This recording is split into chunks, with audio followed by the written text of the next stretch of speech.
Bonjour, voici une nouvelle de taille pour ce 26 juin 2018. Comme vous le voyez à l'écran, je tenais à vous faire part de l'information tout de suite, alors sans avoir à voir si le professeur Joyeux, dans tous ses discours, n'avait que des propos vraiment très bien étayés scientifiquement, d'un côté comme de l'autre, côté pro-vaccin ou côté anti-vaccin, voilà.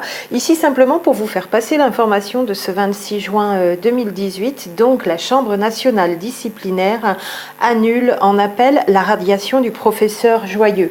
Alors souvenez-vous, il avait été radié en juillet 2016, donc ça datait déjà de plus d'un an, presque 2 ans. Ça aurait fait 2 ans en juillet 2018, voilà. Il avait donc fait appel, et ici la Chambre nationale disciplinaire annule en appel sa radiation au 26 juin 2018, comme le titre le quotidien du médecin en fin de journée de 26 juin. Et c'est donc bien cette Chambre nationale qui annule la radiation du professeur Henri Joyeux. Alors bien sûr, les réactions sont diverses et variées, beaucoup de réactions positives qui sont heureuses de cette radiation, et puis d'autres bien sûr qui contestent le fait que ce soit sur le fond et simplement qu'il aurait obtenu cette radiation, cette annulation de radiation, pardon, par des soutiens et par quelques subtilités juridiques. Voilà, mais ça n'est pas le fond ici, simplement vous faire part tout de suite de cette décision donc de la Chambre nationale qui a annulé cette radiation du professeur Joyeux. Je vais simplement vous lire les 2 articles de cette décision.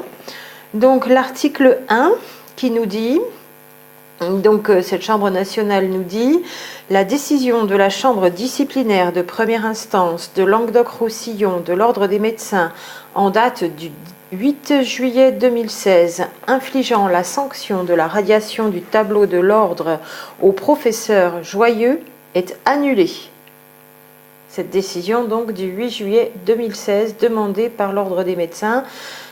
Donc l'Ordre des médecins, l'instance régionale Languedoc-Roussillon, la CDOR, la commission départementale de l'Ordre au niveau régional, qui avait donc infligé cette radiation au 8 juillet 2016 au professeur Henri Joyeux.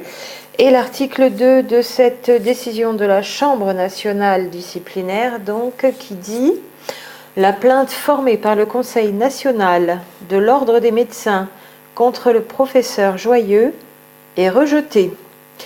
Telle est la décision que vient de rendre la Chambre disciplinaire nationale. Telle est la décision que vient de rendre la Chambre disciplinaire nationale après l'audition du professeur Henri Joyeux le 24 mai dernier, 24 mai 2018 donc, à qui l'Ordre des médecins reprochait 2 pétitions sur les dangers de la vaccination, l'une contre la vaccination obligatoire contre le papillomavirus, recommandée par le Haut Conseil de la santé publique, le HCSP, l'autre pour la remise sur le marché du vaccin trivalent DTP. Liberté d'expression.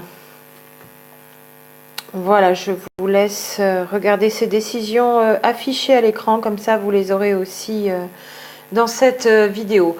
Liberté d'expression. La Chambre a estimé que dans le contexte de débats scientifiques et de controverses dont faisait l'objet le vaccin contre les papillomavirus et l'indisponibilité du vaccin DTP sur lesquels portaient ces pétitions, et compte tenu du principe de liberté d'expression, les appels lancés par le professeur Joyeux et les arguments qu'il développait ne méconnaissaient pas la déontologie médicale, notamment les obligations de faire preuve de probité et de prudence et d'avoir le souci de répercussion de ses propos auprès du public.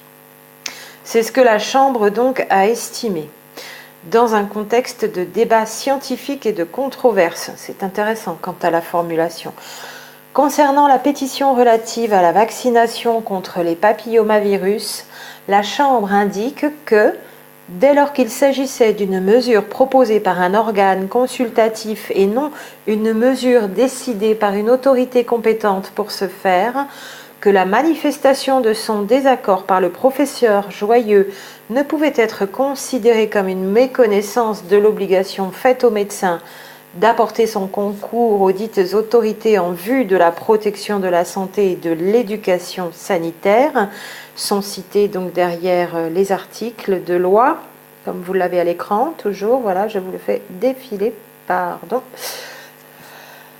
Alors, les articles de loi, R 4127-12 du Code de la santé publique, l'article de loi, pardon, il n'y en a qu'un.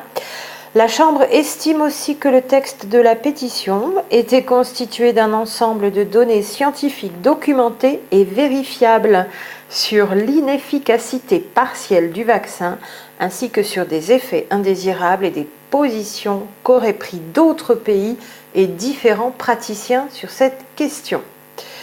À propos de certaines expressions imagées, entre guillemets, et affirmations fortes, entre guillemets aussi, contenues dans cette pétition, la Chambre juge qu'elle n'excède pas le principe de la liberté d'expression, y compris dans un contexte de défiance du public à l'égard des vaccinations. Corroboré par le Conseil d'État.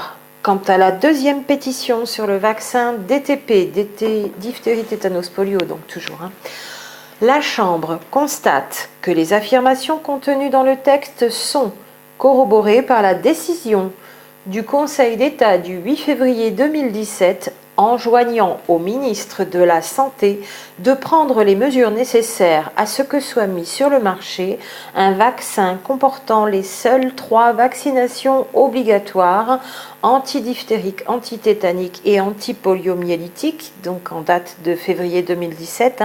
Nous n'en étions pas encore aux 11 vaccins obligatoires pour les moins de 2 ans comme depuis le 1er janvier 2018. La Chambre relève aussi que les propos sur les effets des vaccins à valence multiple, la toxicité de l'aluminium comme adjuvant et la dangerosité du vaccin contre l'hépatite B font l'objet depuis de nombreuses années de controverses nourries et que si les arguments avancés par le professeur Joyeux sont certes partiels et simplifiés, entre guillemets, mais ne font que traduire les points de vue de certains scientifiques dans ce débat, toujours entre guillemets.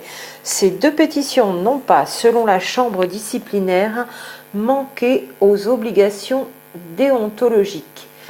Et voici donc pour finir la déclaration du professeur Joyeux au 26 juin 2018. Je ne suis pas du tout radiée, je n'ai pas de blâme. Ça veut dire quoi? Point d'interrogation. Ça veut dire que j'ai raison, a réagi donc le médecin à l'AFP.